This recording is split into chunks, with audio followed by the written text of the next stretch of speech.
रामकृष्ण हरी. तुमच्या मनातही कधी असा विचार आलेला आहे का? मलाही तुळशीची माळ गळ्यात घालायची आहे. पण लगेच मनात अनेक प्रश्न राहतात. तुळशीची माळ कोण घालू शकतो? माळ घेतल्यानंतर कोणते नियम पाळावे लागतात? मांसाहार कायमचा सोडावा लागतो का? स्त्रिया तुळशीची माळ घालू शकतात का? माळ घातल्यानंतर ती काढता येते का? तुळशीची माळ घेतल्यानंतर वारी करणे आवश्यक असते का? तुळशीची माळ कोणाकडून घ्यावी आणि सर्वात महत्त्वाचा प्रश्न म्हणजेच मी या जबाबदारीसाठी तयार आहे का? आजचा हा व्हिडिओ फक्त माहिती देणारा नाही, तर तुमच्या मनातील प्रत्येक शंकेचं निरसन करणारा आहे. जर तुम्ही खरंच तुळशीची माळ घेण्याचा विचार करत असाल, तर हा व्हिडिओ शेवटपर्यंत नक्की बघा. कारण शेवटी मी अशी एक गोष्ट सांगणार आहे, जी प्रत्येक माळकरीने आयुष्यभर लक्षात ठेवली पाहिजे. स्वागत आहे तुमचं मंदिर यात्रा विथ निकुराजा चॅनलवरती. सर्वात आधी आपण तुळशीचे महत्त्व जाणून घेऊया. सनातन धर्मात तुळशीला वृंदादेवी म्हणून पूजलं जातं. तुळशी ही फक्त एक औषध किंवा वनस्पती नाही. ती भगवान विष्णूची अत्यंत प्रिय मानली जाते. म्हणूनच विठ्ठल भक्तांच्या गळ्यात तुळशीची माळ असते. कारण पंढरपूरचा विठ्ठल म्हणजेच भगवान श्रीकृष्ण आणि श्री विष्णूचं रूप मानलं जातं. संत ज्ञानेश्वर महाराज, संत तुकाराम महाराज, संत नामदेव महाराज, संत एकनाथ महाराज या संत परंपरेने तुळशीच्या माळेला भक्तीचं प्रतीक मानलं. आता जाणून घेऊया तुळशी माळ म्हणजेच काय.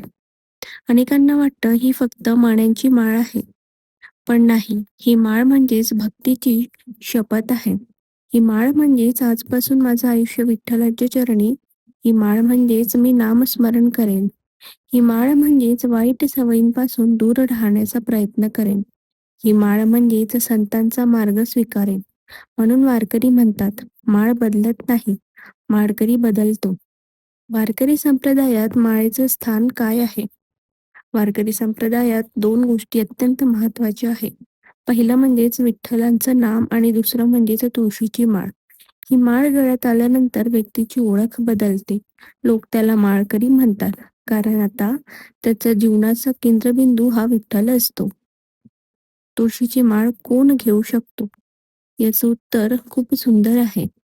जो कोणी मनापासून विठ्ठल भक्त आहे, सदाचाराचं जीवन जगण्याची इच्छा ठेवतो, नामस्मरण करायची तयारी ठेवतो, तो तुळशीची माळ धारण करू शकतो. यासाठी श्रीमंत असणे गरजेचं नाही, मोठा विद्वान असणं गरजेचं नाही, किंवा मोठा अधिकारी असणं सुद्धा गरजेचं नाही. फक्त मनात श्रद्धा हवी असते. मग माळ कोणाकडून घ्यावी? वारकरी परंपरेत अनेक जण माळ हे फड प्रमुख, दिंडी प्रमुख, कीर्तनकार, अनुभवी वारकरी किंवा गुरु यांच्या हस्ते स्वीकारतात. कारण ते माळ देताना भक्तीचा संकल्प करवून घेतात.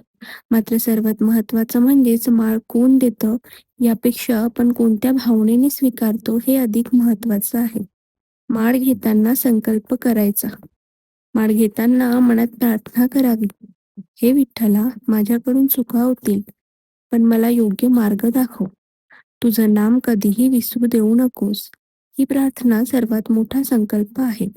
माळ घातल्यानंतरचा नियम.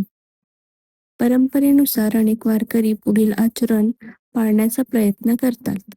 रोज विठ्ठलाचं नाम, हरिपाठ, अभंग, एकादशीचं पालन, खोटं बोलणं टाळणे, व्यसनांपासून दूर राहणे, दुसऱ्यांचा अपमान न करणे, आई वडिलांचा आदर करणे, संत वाङ्मयांचं वाचन करणे, शक्य असेल तेव्हा वारी करणे. लक्षात ठेवा, हे नियम भीतीपोटी नाही, तर प्रेमापोटी पाळायचे असतात. वारकरी परंपरेत तुळशीची माळ धारण केल्यानंतर अनेक जण सात्विक आहार स्वीकारतात आणि मांसाहार टाळण्याचा संकल्प करतात.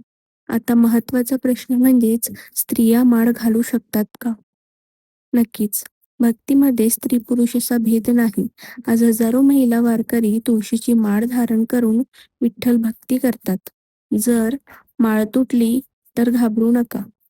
माळ तुटली तर म्हणजेच अपशगुन असा निश्चित अर्थ काढला जात नाही. ती आदराने गोळा करावी. नवीन माळ धारण करावी. जुन्या माळेची योग्य प्रकारे विल्हेवाट स्थानिक परंपरेनुसार लावावी. आता सगळ्यात महत्त्वाचा प्रश्न म्हणजेच माळ कधी घ्यायची? माळ हे आपण आषाढी एकादशी